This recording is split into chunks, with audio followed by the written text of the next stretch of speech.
Lazarus, come forth. An excerpt from Desire of Ages, chapter 58. Lord, if he sleeps, he will get well. Then Jesus said to them plainly, Lazarus is dead. John 11, verse 12 and 14.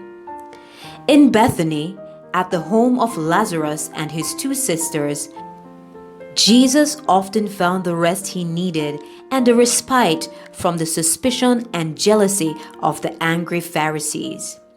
Here he could speak freely with simplicity and know that he would be understood. He did not need to speak to them in parables. Mary often sat at Jesus' feet eagerly listening, while Martha bustled about seeing to everyone's comfort.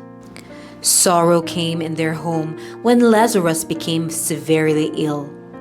The sisters sent the word to Jesus, knowing that he would be most concerned. He sent back the message that this sickness is not unto death. John 11 verse 4. But Lazarus did die, and meanwhile Jesus continued his usual ministry. When Jesus finally reached Bethany, 4 days after Lazarus had died, Jesus sorrowed with them. But he knew that their faith will shine forth even stronger after he had performed the great miracle that lay ahead. Lazarus, his sisters, the disciples, and even the stubborn Jewish leaders would be given the most positive evidence that he was God and the life.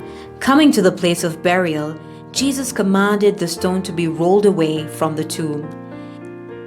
And then with a loud voice, he called out to his friend to come forth. And the dead man was raised to life.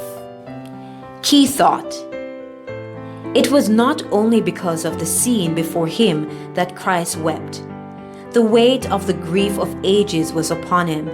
Looking down the years to come, he saw the suffering and sorrow, tears and death that were to be the lots of men.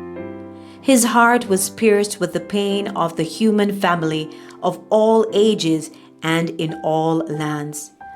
The woes of the sinful race were heavy upon his soul, and the fountain of his tears were broken up as he longed to receive all their distress.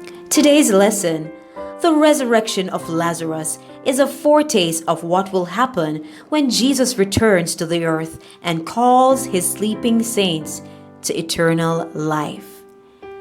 This was your devotional reading. For this and other devotionals, feel free to subscribe. May the grace of God be with you as we await his second coming. God bless.